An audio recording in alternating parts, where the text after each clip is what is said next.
যেসব লক্ষণ দেখে বুঝবেন আপনাদের বিচ্ছেদ অনিবার্য। প্রিয় দর্শক, বিস্তারিত জানার আগে যারা এই চ্যানেলটি এখন পর্যন্ত সাবস্ক্রাইব করেননি, প্লিজ চ্যানেলটি সাবস্ক্রাইব করে আমাদের পাশে থাকবেন। ম্যারেজ ইজ ওয়ার্ক কথাটি শুনেছেন হয়তো, কেননা দাম্পত্য সম্পর্ক এগিয়ে নিতে প্রতিনিয়ত দুই পক্ষ থেকে প্রচেষ্টা চালাতে হয়। আবার দাম্পত্য নিজের সেরাটা ঢেলে দেওয়ার পরও আপনার মনে প্রশ্ন উঠতে পারে, আমাদের সম্পর্ক ঠিক কী পথে এগোচ্ছে। কিছু লক্ষণ দেখে বুঝে যাবেন সম্পর্কের একমাত্র পরিণতি বিচ্ছেদ। ১ নম্বরে কোয়ালিটি সময় না কাটানো। এর মানে হলো সঙ্গীর সঙ্গ আপনাকে আনন্দ দিচ্ছে না। এই কারণে আপনি সঙ্গী নয় অন্য কিছুকে গুরুত্ব দিচ্ছেন। সঙ্গীর জন্য আপনার সময় থাকছে না।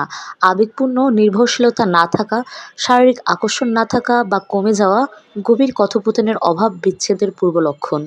দ্বিতীয়, প্রত্যাশা পূরণে ব্যর্থ হওয়া।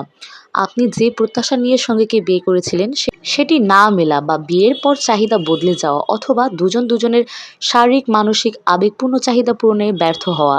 ৩ নাম্বার, দুজনের ভিন্ন ভিন্ন দীর্ঘমেয়াদী পরিকল্পনা। বেশিরভাগ বিয়ে ভাঙার অন্যতম প্রধান কারণ জীবন থেকে দুজনের চাওয়া না মেলা, দীর্ঘমেয়াদে দুজনের পরিকল্পনা ও ভিন্নতা। ৪ নম্বরে অন্যের সামনে সঙ্গীর সমালোচনা করা।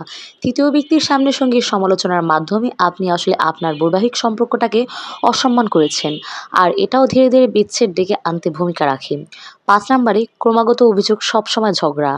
সঙ্গীর সব কর্মকাণ্ডে দোষ খোঁজা, সঙ্গীকে সহ্য করতে না পারা, ক্ষমা করতে না পারা, ক্রমাগত একে অন্যের বিরুদ্ধে অভিযোগের তীর ছুড়ে দেওয়া, এটা সেটা নিয়ে সবসময় ঝগড়া লেগে থাকাও ভালো লক্ষণ নয়। সঙ্গীর কথা মন দিয়ে না শোনা। অনেক সম্পর্ক ভেঙে যায় সঙ্গীর কথা মন দিয়ে না শোনার চর্চা বা অভ্যাসের অভাবে। এর ফলে একজন আরেকজনের দৃষ্টিভঙ্গি বুঝতে ব্যর্থ হয়, ফলে তা সম্পর্কে ভুল বোঝাবুঝিও বাড়ায়। সঙ্গীকে বিশ্বাস সম্মান না করা। সঙ্গীকে বিশ্বাস না করার মানে হলো আপনাদের সম্পর্কের ভিত্তি নড়বড়ে হয়ে গেছে। সম্পর্কে সবকিছুর সঙ্গে কম বেশি আপোস করা যায়, তবে সম্মানের সঙ্গে নয়। একজন আরেকজনকে সম্মান না করলে বুঝবেন সম্পর্ক আগেই শেষ হয়ে গেছে। যেটুকু টিকে আছে তা অত্যন্ত প্রয়োজনীয় বা লোক দেখানোর খাতিরে।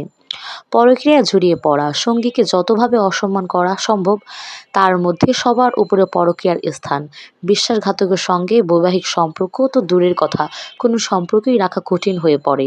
সংসারে অর্থ কোন খাতে ব্যয় হবে তা নিয়ে ভিন্ন মত। গুরুত্বপূর্ণ সিদ্ধান্তে দুজনকে একমত হতেই হবে।